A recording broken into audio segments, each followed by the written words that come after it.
मित्रों नमस्कार, मैं हूं राजेंद्र प्रताप सिंह और आप देख रहे हैं व्यू पॉइंट विद राजेंद्र। मित्रों, यह कला सीरीज का चौथा अंक है। इसमें मध्य प्रदेश के प्रागैतिहासिक स्थलों के चित्रों के बारे में जानेंगे। इसके पहले के वीडियो में भीमबेटका के बारे में हमने बताया था। अगर आपने वो वीडियो न देखा हो तो इसका लिंक आई बटन और डिस्क्रिप्शन में दिया गया है, वहां से आप देख सकते हैं। मित्रों, कला की पूरी सीरीज को हम क्रम से पढ़ेंगे और देखेंगे, तभी हम कला विषय को अच्छी तरह से तैयार कर पाएंगे। तो फिर आइए आज हम कला विषय में मध्य प्रदेश के अन्य सभी प्रागैतिहासिक स्थलों के बारे में पढ़ते हैं। मित्रों, वीडियो देखने के साथ कॉपी और पेन लेकर बैठें, जिससे जरूरी जानकारी को आप अपनी कॉपी में लिखते जाइए। तो फिर आइए शुरू करते हैं आज का वीडियो। पंचमढ़ी मध्य प्रदेश का एक खूबसूरत हिल स्टेशन है, जिसे सतपुड़ा की रानी के नाम से जाना जाता है। यह होशंगाबाद जिले में स्थित 1100 मीटर की ऊंचाई पर सतपुड़ा की सुंदर पहाड़ियों में घिरा हुआ स्थल है। पंचमढ़ी दो शब्द पंच अर्थात पांच और मढ़ी अर्थात गुफा से मिलकर बना है। मान्यता है कि यहाँ मौजूद ये 5 गुफाएं पांडवों ने महाभारत काल में अपने वनवास के दौरान बनाया था। पहले पंचमढ़ी पर गोंड जनजाति का राज था। 1887 में ब्रिटिश सैनिक कैप्टन जेम्स फोर्ब्स ने इसका परिचय पश्चिमी दुनिया से कराया। फिर अंग्रेजों ने पंचमढ़ी को मध्य प्रदेश की राजधानी बनाया, जो आज भी मध्य प्रदेश की ग्रीष्मकालीन राजधानी है। पंचमढ़ी में अनेक प्राकृतिक गुफाएं हैं, जहां आदि मानव निवास करता था और तत्कालीन जीवन पर आधारित चित्रों को यहां की गुफा की दीवारों पर उकेरता था। पंचमढ़ी के प्रागैतिहासिक चित्रों को प्रकाश में लाने का श्रेय D.H. गार्डनर नामक विद्वान को है, जिन्होंने सन 1936 में यहाँ के चित्रों के संबंध में एक लेख प्रकाशित किया। उन्होंने 15 से अधिक गुफाओं में चित्रों की खोज की। आइए जानते हैं कि वो कौन सी गुफाएं हैं और उनमें किस तरह के चित्र बने हैं। मित्रों, पंचमढ़ी में 50 के करीब गुफाएं हैं, जिनमें आदि मानवों के द्वारा बनाए गए चित्र प्राप्त होते हैं। ये चित्र 3 स्तरों के प्राप्त होते हैं। पहले स्तर के चित्र तख्तीनुमा या डमरूनुमा मानवाकृतियों में बनाया गया है। लहरदार रेखाओं से शारीरिक गठन का बोध कराने का प्रयास किया गया है। यहाँ लाल पीले रंगों की अधिकता है। दूसरे स्तर में हाथ पैरों वाली बेडौल ओजपूर्ण आकृतियों का निर्माण किया गया है।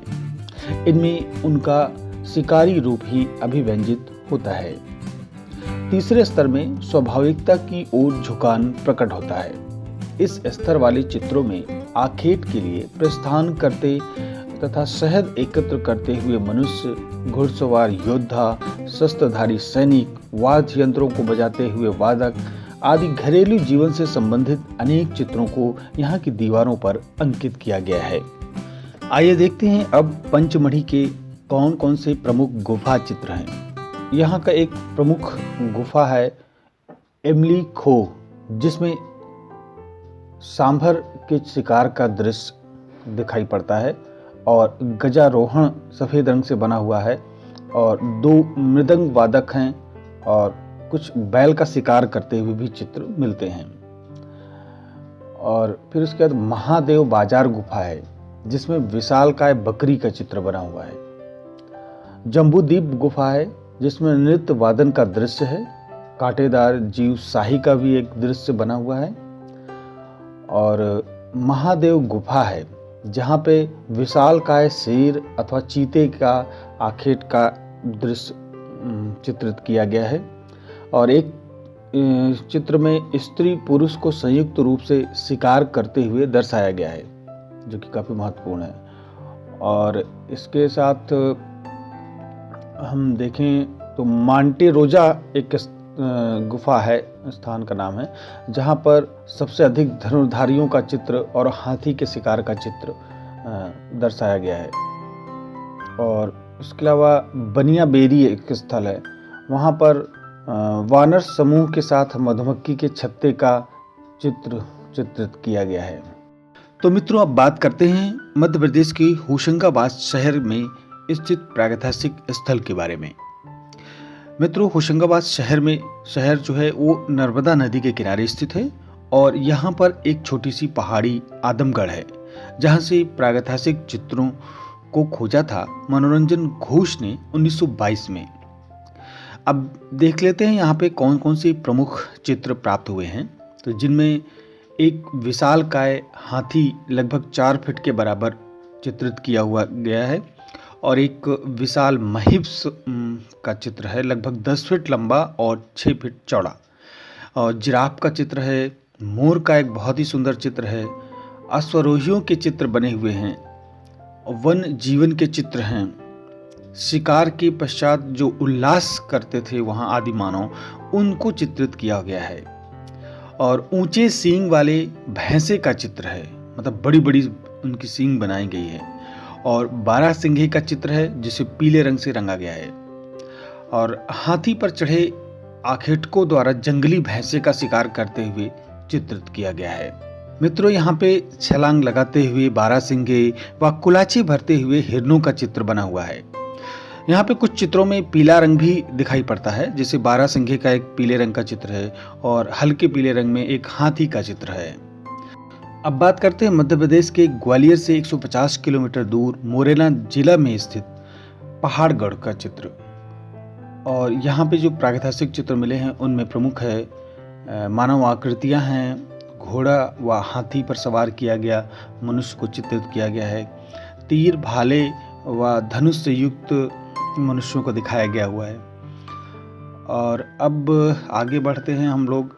मंदसौर जिला मध्य प्रदेश का है, जहाँ पर काफ़ी गुफाएं प्राकृतिक बनी हुई थी जिनमें मानव निवास करता था, आदि मानव। और वो उन गुफाओं में जो चित्र बनाए हैं वो इस प्रकार हैं। उन्होंने स्वास्तिक बनाए हैं, चक्र बनाया है, सूर्य और अष्टदल बनाया है, कमल, पीपल की पत्तियां आदि के प्रतीकात्मक चित्रों को चित्रित किया गया है। इसके साथ ही देहाती बांस से बनी गाड़ियाँ वहाँ पे चित्रित की गई हैं, नृत्यरत मानव हैं, पशुओं को हाँकते ग्वाले हैं। इस प्रकार के कुछ चित्र बनाए गए हैं जो प्रतीकात्मक रूप में दिखाई पड़ते हैं। अब हम बढ़ते हैं आगे छत्तीसगढ़ की तरफ। छत्तीसगढ़ के रायगढ़ में प्रागैतिहासिक चित्रों की जिन्होंने खोज की उनका नाम है W. एडरसन, जिन्होंने 1910 ईस्वी में यहाँ के चित्रों को खोजा।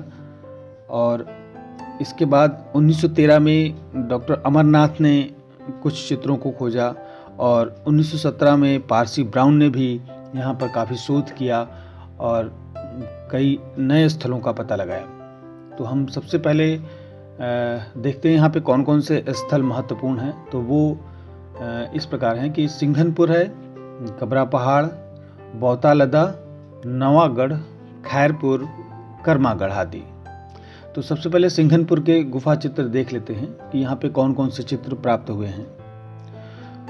तो सिंघनपुर में जो चित्र प्राप्त होते हैं वो हैं कि असंयत कंगारू का चित्र है मतलब बहुत सारी संख्या में कंगारुओं को चित्रित किया गया है।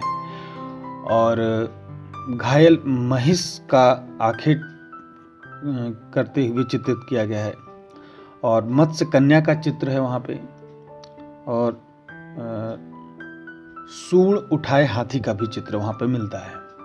घायल भैंसा का चित्र है। जंगली सुअर के आखेट का दृश्य है। पूंछ के सहारे खड़े हुए सर्प की आकृति एक बनी हुई है। और कपि मानव को चित्रित किया गया है। अब हम बढ़ते हैं अगले स्थल पे। यहाँ पे एक कबरा पहाड़ स्थल है जहाँ पे प्रागैतिहासिक चित्र मिलते हैं। तो देख लेते हैं यहाँ पे कौन कौन से चित्र हैं। तो यहाँ पे चीते के शिकार का चित्र है, जंगली सुअर का चित्र है, 4 गतिशील मानव आकृतियाँ दिखाई पड़ती हैं जो एक दूसरे को पकड़े हुए हैं। अब इसके बाद बौतालदा एक स्थल है, वहाँ पर हिरण, छिपकली, जंगली भैंसा आदि के चित्र दिखाई पड़ते हैं। यहाँ के चित्रों में गेरू व रामरज रंगों का प्रयोग किया गया है और ज़्यादातर गेरुआ रंग से ही चित्रित किए गए हैं। तो फिर मित्रों आज बस इतना ही, मिलते हैं अगले वीडियो में और हम जानेंगे उत्तर प्रदेश के प्रागैतिहासिक स्थलों के बारे में। तो चलते चलते मित्रों चैनल को लाइक, सब्सक्राइब और शेयर करना बिल्कुल मत भूलिएगा। नमस्कार और धन्यवाद।